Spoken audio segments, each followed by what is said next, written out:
The start of this video looks like the still of a really shit, pretentious, hipster American indie film. And just need to point out that we are changing, well, we're painting the cupboard doors and stuff. So just wanted to get that out there. Not that anyone's ever judged me at all in that way. Anyway, so another entry into this kind of Christmas series, and this is one that I was thinking of like waiting until like one of the last videos, but I'm really in the mood to crack it open now. And as you saw by the title and the thumbnail, we've got the 2023 Fuller's Vintage Ale. Picked this up from Booths. Got 2 bottles of this, one which I'm hoping to set aside for a couple of years. Maybe do a comparison next year with the 2024 version. Who knows? Who knows? It'll probably get drank in less than a week's time for New Year. Anyway, so an annual edition brew, Fuller's Vintage Ale is the most special beer to leave our Griffin Brewery each year. Our 2023 Vintage Ale combines the best of traditional tastes with new hop varieties to deliver this year's own distinct character. Pale Ale malt is at the heart for delicate sweetness, combined with DRC, a double roasted crystal malt, to provide deeper toffee and raisin tones. Once more, we highlight modern English hops using Opus, Archer and CF185 to provide peach accents and a pronounced citrus note, underpinned by the zesty marmalade character of our famous Fuller's yeast. As with every vintage ale, this bottle condition beer is made to mature. Therefore, while we always state a best before date, the flavours will continue to develop for many more years. A natural sediment will form, so store upright and pour carefully.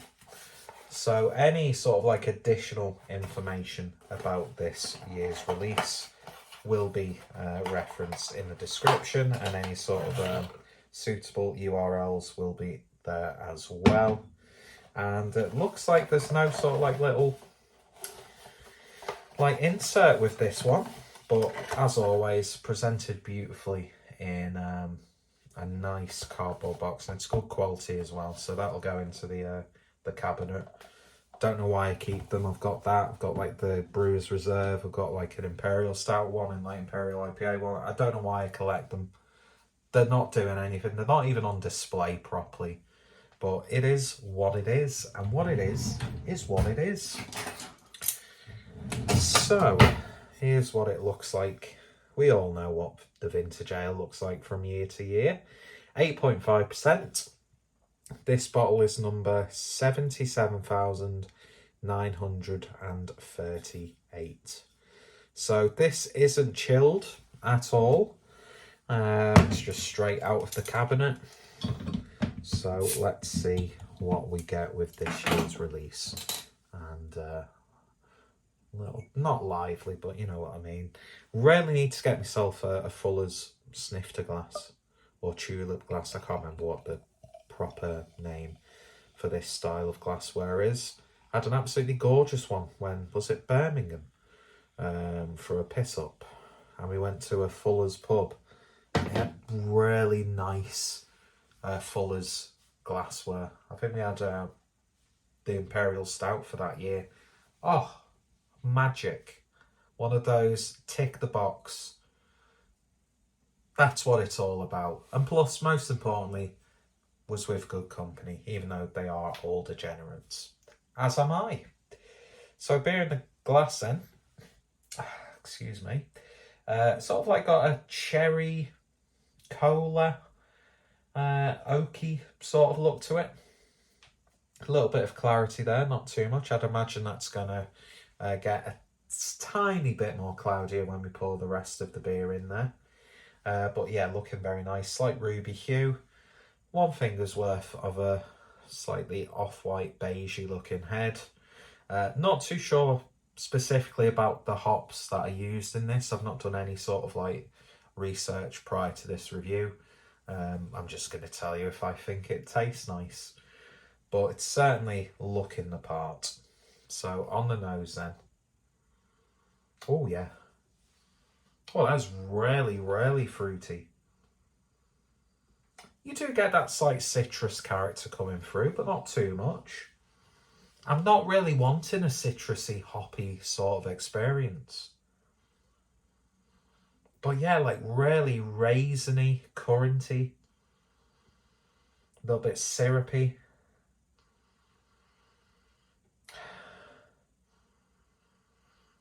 There is a little bit of like a marmalade-y caramel sort of character coming through. Very, very fruity. It doesn't smell hoppy. Do you know what I mean? It smells sweet, cakey, fruit cake, loads of fruit cake. I will be tucking into a mince pie after the initial review. But yeah, it's got like a cherry aroma coming through as well. You know, sort of like Vimto, Ribena-esque. Smells really, really nice. Almost has like a fortified, like a really, really sweet, bright, fortified wine element to it, or like a berry liqueur. Interesting. I don't remember last year's having this sort of like, because it is quite distinct and unique on the nose. Anyway, without any further ado, let's give it a taste. Cheers, folks.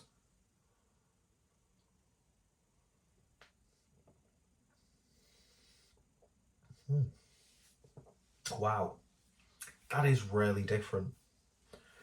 How generic did that sound then?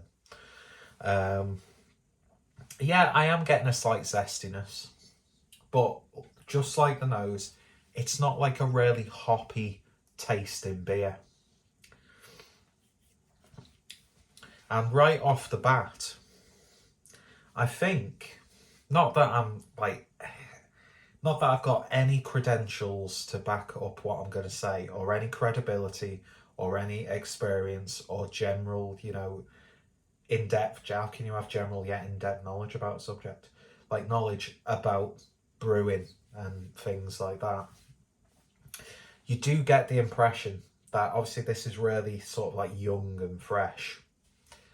Those flavours, you can't see where it's going to go, because how could you, unless you've been brewing for years and years. But even then, I'd imagine you get more surprises than you do like expected results, especially with beers like this from breweries like this. You do expect that this is going to be really, really interesting as time progresses. I do get like a slight barley wine-ish sort of character, but again, not too much.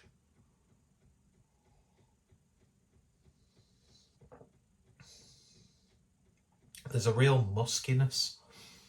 You get like an initial hit of like fruits, loads of fruit character, but then like this musky, damp sort of flavour, slight earthiness comes through. The aroma's a lot more vibrant than the flavour, I would say. Not too ridiculously sweet. It is very rich, so you're going to take your time with this. It's not the highest ABV, obviously, but you are still going to take time because it's very dense, robust, flavoursome. And I've realised I'm making so many snurching noises with my nose, so I do apologise. Thank God I'm not mic'd up. Could you imagine that? I'm awful when I was going to say awful when I'm swallowing. I'm awful when I gulp because I make very audible gulps. I don't know why, don't know how it can change. I'm not perfect, I'm a human being. But yeah, could you imagine me with a microphone there? Oof.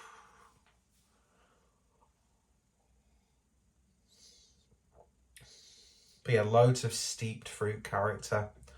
There's almost like a cinnamony ginger cake element coming through, but doesn't go too far into like being a cakey, dense, like batter sort of flavour.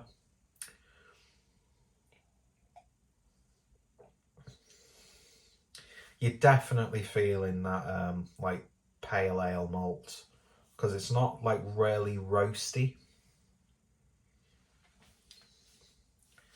But yeah, a little bit of caramel. I'd even go as far as say there's an ever so slight dusting of like cocoa in there, or cacao on the top. A little bit of warmth on the back end.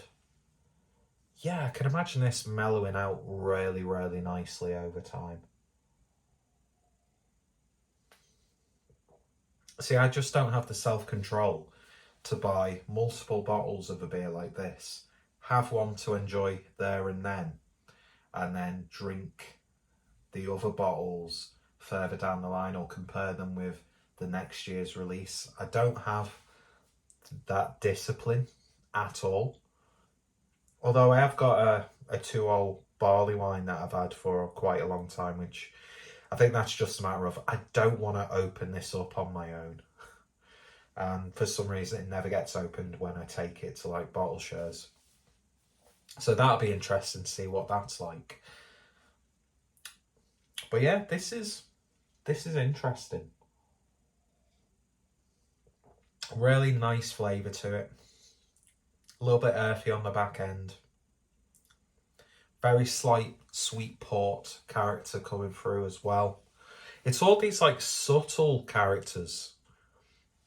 Like the predominant flavour for me is like a medley of sort of like berries that are slightly syrupy. You've probably like put them a little bit of brown sugar, you know, and put them in a pan and just like let them, you know, like those natural juices come out and then like intensify. That's the sort of character I'm getting. Like hedgerow, but then like dried, like apricot pieces, raisins, plums, figs, that sort of thing. There's a lot going on, but it all just melds really nicely together. I can't even remember off the top of my head what vintages I've had as the vintage ale. I think I've reviewed the ones I've bought. I've reviewed, so you can have a look on the channel if you so wish. And my arm made a really like pensioner clicking sound. Yeah, this is really, really nice. It's decadent, robust. You want to take your time with it though, because it's very, very rich, I would say. I almost don't want to have no, in fact, I'm not going to have a mince pie with this because I just don't want it to ruin the beer. So, sorry, Clueless Eats people. We might do a bit of a comparison on mince pies. I've got these luxury ones from Iceland. Don't know why I'm doing this voice. Oh, you can cook them. Don't know why you'd microwave a mince pie. But yeah, so the luxury 6 all butter ones, and then these Asda Extra Special 6 brown butter and rum mince pies, which just sound fantastic.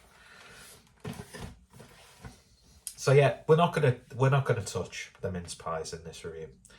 That gif it. Yeah, this is a lovely, lovely beer. Lovely. Don't do Jay Savile impressions when you're trying to be, you know, professional and eloquent and gorgeous. But this beer is eloquent, it's distinct, and it's gorgeous, and I think it's 5-6 quid. Yeah, a couple of bottles of this. Perfect. You buy one to enjoy now, and you buy one to save and drink further down the line.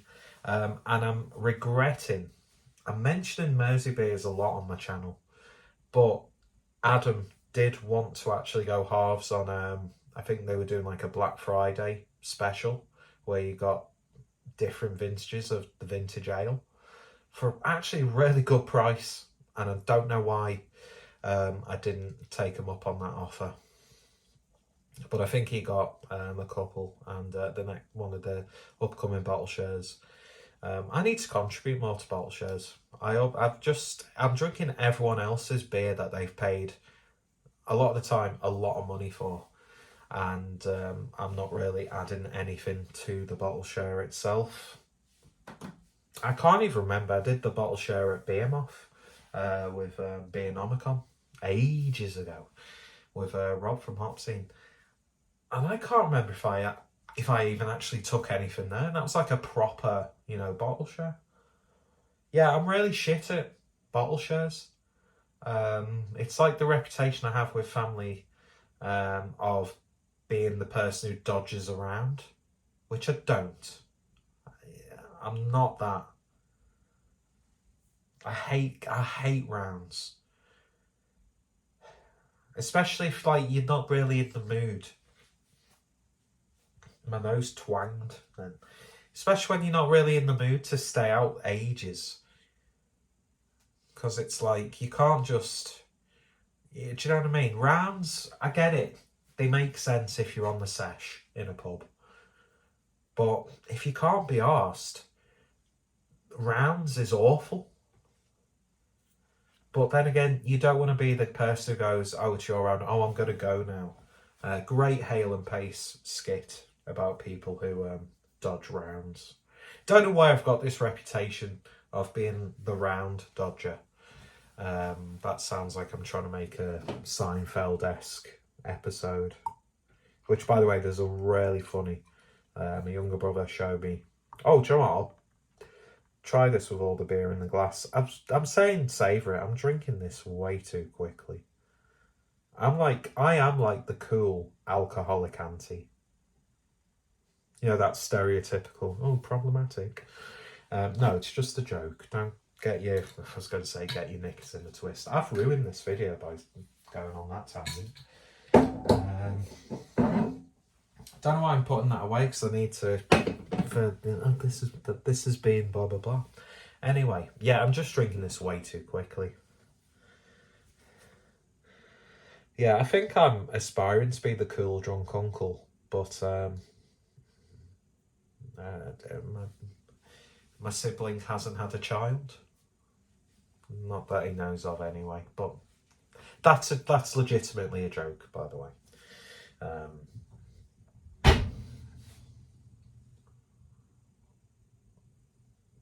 Basically, because I can't make jokes about like that about myself, because it's been 3 years. God, it's going to be 4 years in a couple of months. Oof, that's heavy going. That is heavy going. And then you've got like really scummy people who get it whenever they want it. That's why there's no God.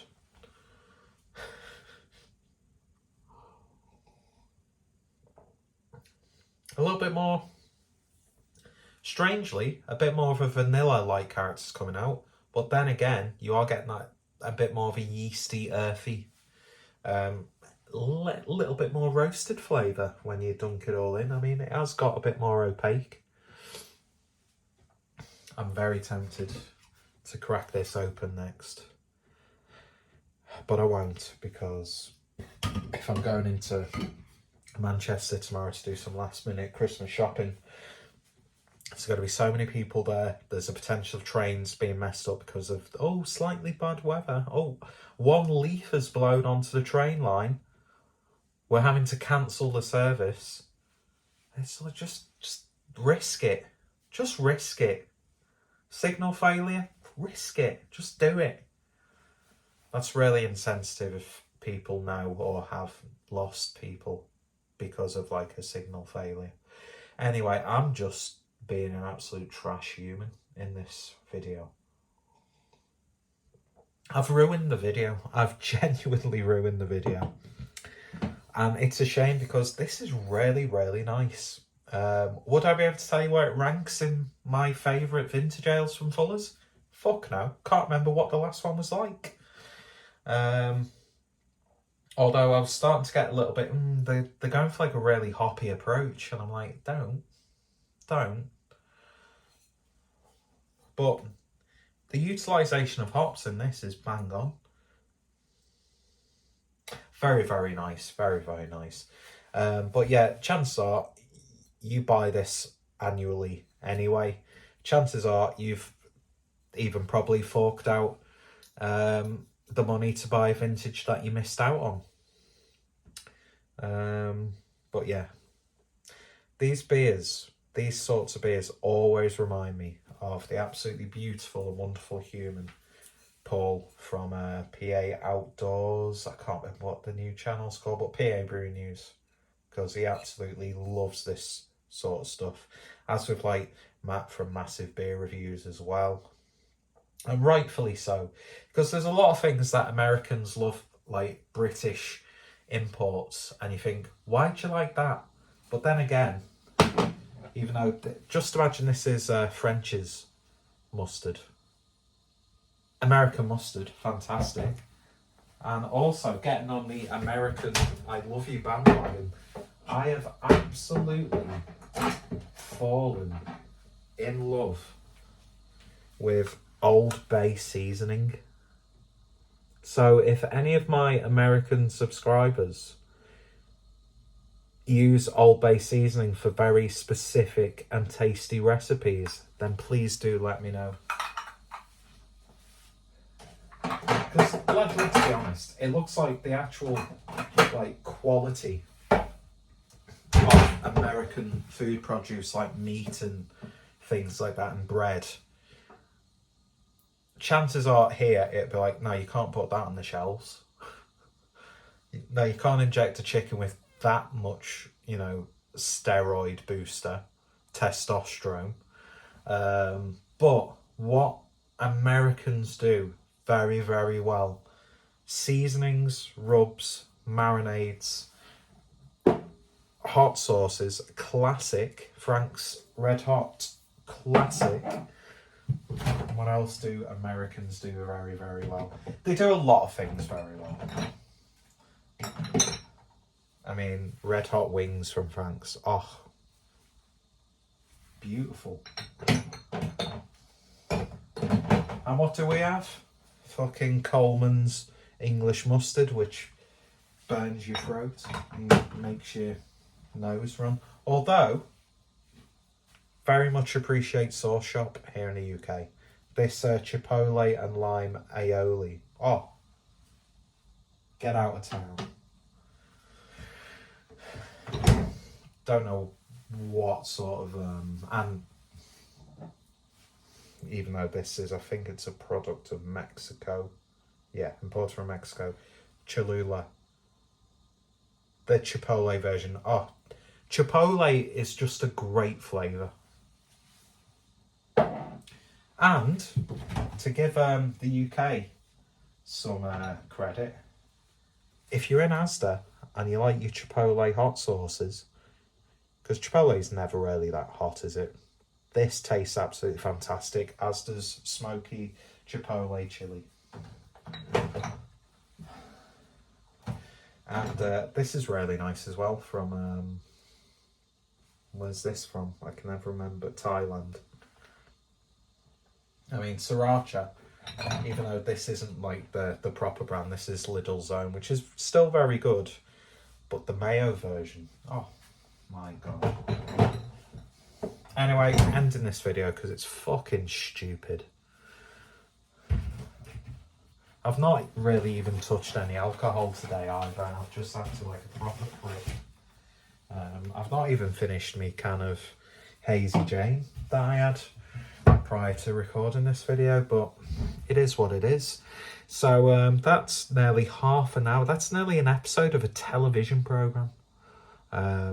Considering I hardly speak to people in real life, it's amazing how you put a camera in the comfort of your own kitchen with no cupboard doors, and I can ramble on for ages. But if you were to stop me in the street and go, oh, Clueless Stringer, which doesn't happen, by the way, very rarely happens, then I'm like, oh, thank you for, yeah, yeah, cool. Anyway, I'm just I'm a troubled person. But what's not troubling is the Fuller's Vintage Ale 2023. It's always good. It's always good. They'd have to royally fuck it up or do something completely left field for it to mess up. Do get some really nice barley wine characters from this. I'm not too sure like what specific style of vintage ale is supposed to be. Like stock ale, old ale. Is it a barley wine? Because it's very it's very hoppy.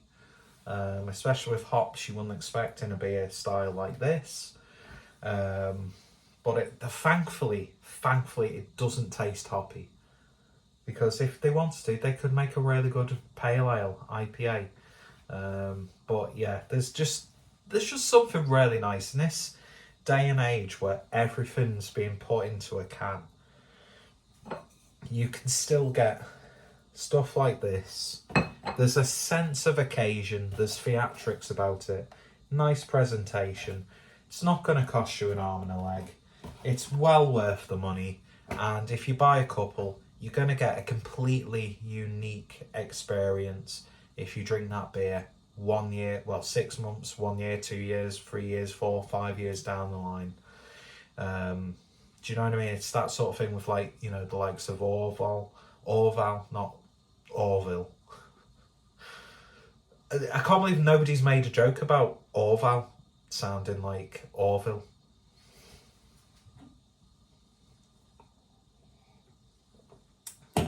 He's just embarrassing himself now. I know, he's gone here. Anyway, so yeah, if you've tried this year's vintage, then let me know your thoughts, opinions down below. What's been your favourite vintage ale over the years? Have you cracked open like an old one from the 90s? I don't know when they started making vintage ales. But have you cracked open quite an old one and had it recently? Did you compare it to a newer one or a more recent one? Do you like the direction the series is going in? If there is a direction, I think we'll just try this. We're not going to progress from, we did that year, so we're going to take it to this net, do this and then do that in subsequent years. I think we'll do this year. We'll do this year. Oh, we'll try this year. I don't know if there's what we learned from this is we're going to do this on this version. So I don't know I don't know what the thinking process is.